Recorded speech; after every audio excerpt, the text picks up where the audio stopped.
महाराष्ट्रातील number 1 TV channel आवाज TV, आवाज आपल्या सर्वांचा। नीट पेपर फुटी प्रकरणी राष्ट्रवादी काँग्रेस शरद पवार गटाचं आंदोलन। धुळे शहरात राष्ट्रवादी काँग्रेस पार्टी शरद पवार गटाच्या वतीनं नीट पेपर फुटी प्रकरण आणि दिल्लीतील जंतर मंतर येथे आंदोलन करणाऱ्या विद्यार्थ्यांवरील कथित लाठीमाराच्या निषेधार्थ आंदोलन करण्यात आले। यावेळी केंद्रीय शिक्षण मंत्री धर्मेंद्र प्रधान यांच्या राजीनाम्याची पेपर फुटीची सखोल चौकशी करून दोषींवर कठोर कारवाई करण्याची मागणी करण्यात आली आहे। या आंदोलनाचे नेतृत्व जिल्हाध्यक्ष जितेंद्र मराठे यांनी केलं। यावेळी धुळे शहराध्यक्ष नंदू येलमाने, शहर कार्याध्यक्ष नितीन गावडे यांच्यासह पक्षाचे पदाधिकारी व कार्यकर्ते मोठ्या संख्येनं आंदोलनात उपस्थित होते। राजीनामा द्या, राजीनामा द्या। धर्मेंद्र प्रधान राजीनामा द्या। राजीनामा द्या, राजीनामा द्या। धर्मेंद्र प्रधान राजीनामा द्या। राजीनामा द्या, राजीनामा द्या। मोदी साहेब राजीनामा द्या। धिक्कार असो। केंद्र सरकारचा धिक्कार असो।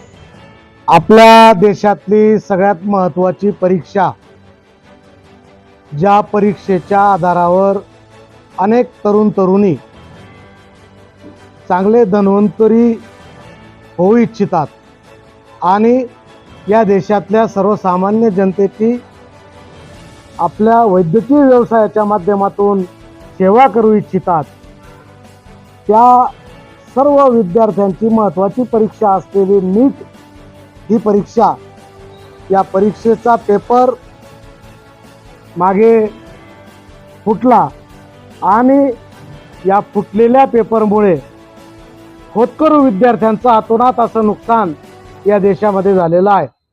आणि म्हणून या नुकसानीच्यामुळे अनेक विद्यार्थ्यांनी आत्महत्या देखील केलेल्या आहेत। या सर्व भावनांचा उद्रेक विद्यार्थ्यांच्या माध्यमातून केंद्र सरकारच्या शिक्षा मंत्री धर्मेंद्र प्रधान यांचा राजीनामा घेण्यासाठी झाला आणि विद्यार्थ्यांनी मोठ्या प्रमाणावर आंदोलन उभं केलं आणि धर्मेंद्र प्रधान यांनी राजीनामा द्यावा। त्याचप्रमाणे ज्यांचा हात या पेपर फुटीमध्ये आहे त्या सर्व दोषींवर कठोर कारवाई करावी अशी मागणी प्रमुखपणे विद्यार्थ्यांच्या माध्यमातून होत होती। विद्यार्थ्यांच्या कुठल्याही राजकीय पक्षाचा याच्यामध्ये हस्तक्षेप नव्हता।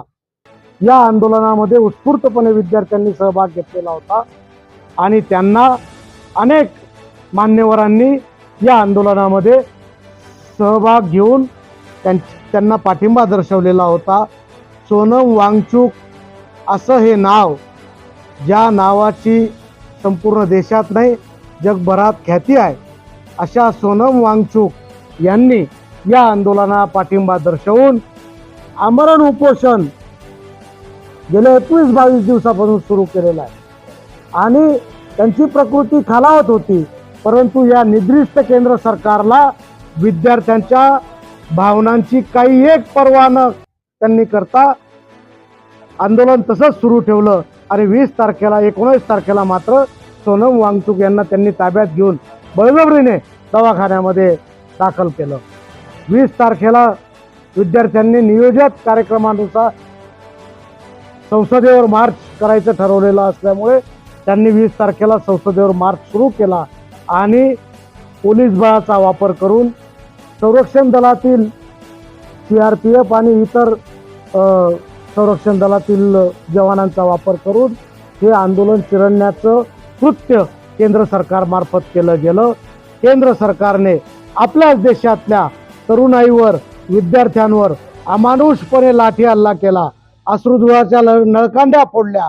अतिशय 18, 19, 20, 22 वर्षाचे तरुण तरुणी यांच्यावर मोठ्या प्रमाणावर लाठी हल्ला करून जखमी केलं आणि अशा अमानुषपणे केलेल्या या कृत्याचा राष्ट्रवादी काँग्रेस शरदचंद्र पवार पक्षातर्फे जाहीर निषेध आम्ही या ठिकाणी व्यक्त करीत आहोत। तात्काळ राजीनामा द्यावा, तसंच लाठी हल्ला करणाऱ्या पोलीस अधिकाऱ्यांवर, दोषींवर कडक कारवाई केंद्र सरकारने करावी अशी प्रमुख मागणी आम्ही या निवेदनामार्फत जिल्हाधिकारी धुळे यांच्याकडे करत आहोत। रोजच्या ताज्या घडामोडींसाठी आवाज टीव्हीला सबस्क्राईब करा आणि बेल आयकॉन प्रेस करा।